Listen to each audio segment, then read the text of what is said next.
You did a really, really good job. And that's something that we're going to have to continue to utilize, right? We did a great job. 11 offensive rebounds. We outscored them on second chance points. 21 assists on 33 made field goals. Shot distribution was really good.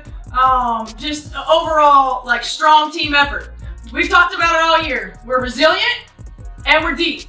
And both of those things allow us to do some things that other people might not think we can, right? We are bigger. We are greater than the me. Yep, no doubt about it. What happens when your superstar Caitlin Clark is sidelined, but your team still obliterates its biggest so-called rival? The Indiana Fever just delivered the answer. A 92-70 demolition of the Chicago Sky, shattering 6 records in the process. Tonight was a showcase of pure dominance, as Aaliyah Boston, Lexi Hull, Nolissa Smith, and Kelsey Mitchell turned the Sky into a confused, scrambling mess.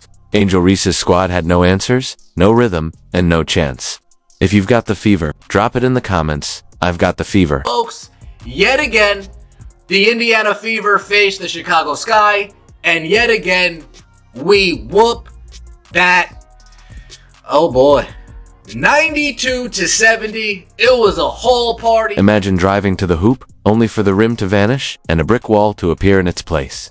That's exactly what Chicago faced every time Aaliyah Boston anchored the paint. She just climbed to 3rd all-time in Fever history for career blocks, 132, in only 112 games. That's not a hot streak. That's sustained dominance from a player who's only in her 3rd season. Chicago can really use a bucket here just to maintain stride for stride with Indiana here. Cardoso, they go inside. She's been the most sure option. This time blocked by Boston. And here's what made it even sweeter. For Indiana fans, they pulled it off without Caitlin Clark. The easy storyline said that without their star floor general, the Fever's defense would unravel. Chicago's bigs were supposed to feast inside. Instead, Boston turned the paint into a no-fly zone.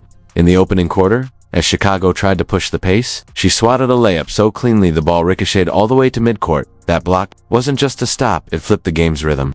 Handing Indiana momentum, they refused to give back. Aaliyah Boston, she remembers the days at South Carolina.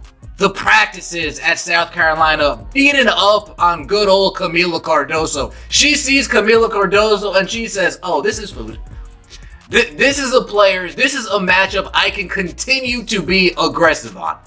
This is a player that no matter how good Camila may be or may not be, I will always be able to own her. And own her she did.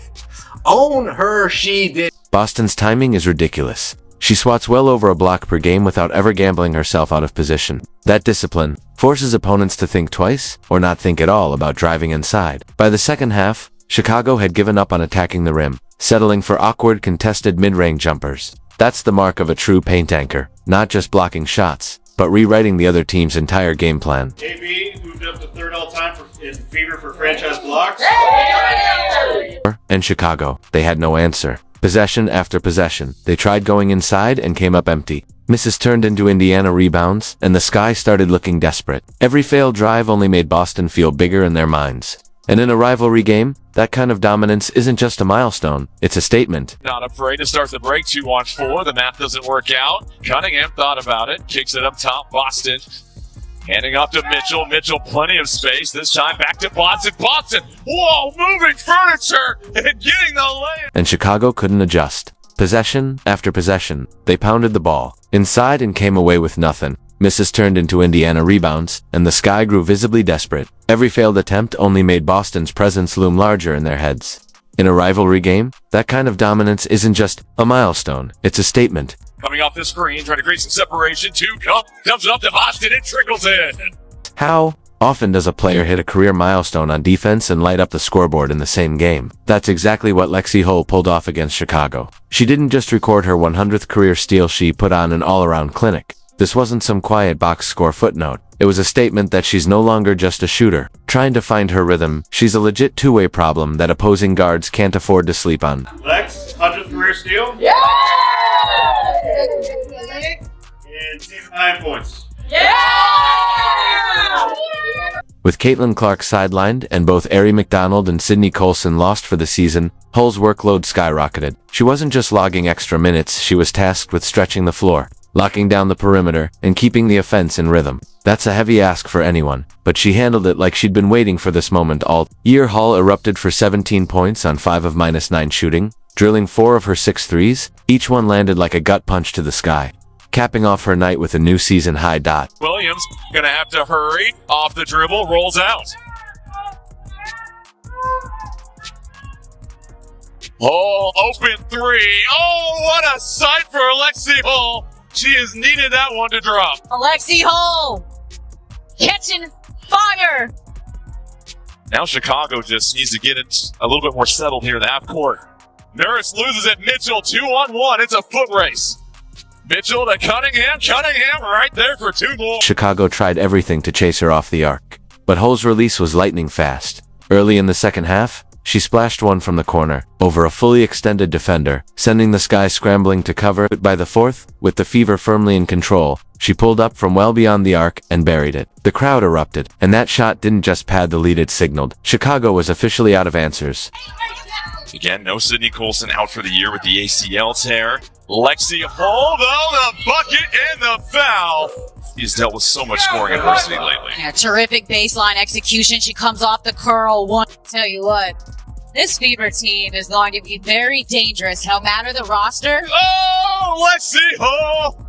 Heat checking her napalm era right now. Her defense was just as ruthless as her shooting. That 100th steal wasn't the result of a careless pass, it came from seeing the play before it happened, jumping the lane, and taking the ball clean to flip possession. After the game, teammates said they trust her shot every time she rises, and her performance made it obvious why. The confidence radiated, the bench stayed on its feet, and the crowd fed off every moment.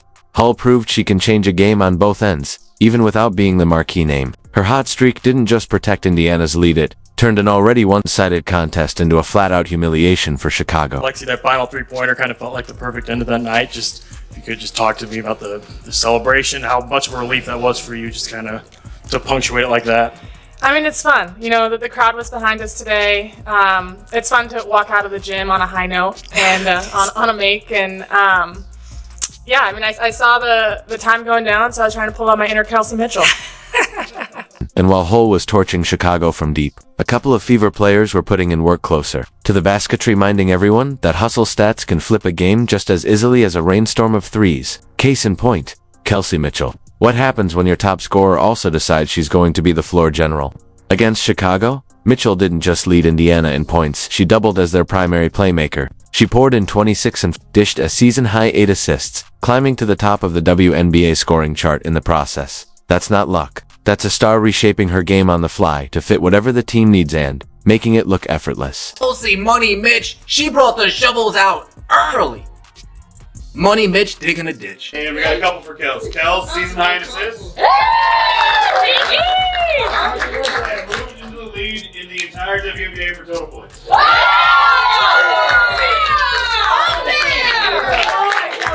That is the girl. We're settled here in the half court. Nurse loses it. Mitchell 2-on-1. It's a foot race. Mitchell to Cunningham. Cunningham right there for 2 more. Okay, career high in rebounds. Coming off the screen, trying to create some separation. 2 dumps it up to Boston. It trickles in. Cunningham thought about it this time. Puts it on the deck. A deflection. Bodies flying to the floor. Mitchell controls. 8 to shoot. Mitchell, hesitation in the paint. The floater off the window. And here's Kelsey Mitchell getting downhill. Little sidestep into the floater. Pivoting, pirouetting, tough shot, well defended. Mitchell trying to attack Allen. Step back tray. Mitchell buries it. We won every quarter. This was a steady beatdown from start to finish. Every quarter, we build the lead, we add more, we add more, we add more, and then next thing you know, you look up and the Indiana Fever have a lead of 25 points. Chicago Sky suck. We need to beat the teams we're supposed to beat. And the Chicago Sky are one of those teams. Yeah, I mean, I'm proud of this group. I think we've shown all season long, like, they're resilient, they're connected, you know, they pull for each other. They enjoy one another. They celebrate one another, and you know that stuff alone is good for 10 to 12 points a game. And, you know, for this group, the way that they share the ball, how unselfish they are. I mean, I'm really proud of them. It's not been ideal circumstances all season long, but they've shown the character of who they are. They've been resilient. They've responded to adversity, and they continue to elevate one another. And, you know, I couldn't be more proud of this group than I am at this moment. I think it just says a lot about who we have as human beings. You know, that was one of the things that we made a priority in the off season of, you know, who we bring into this organization. Number one, quality human beings, selfless human beings, that want to pull for one another, that understand. You know, we have this depth for a reason, and sometimes it creates challenges getting people on the floor. But in situations like this is why you have it. And I'm just, you know, she's right. I mean, as a pro and as a pro coach, you know, this is one of the most connected groups I've seen.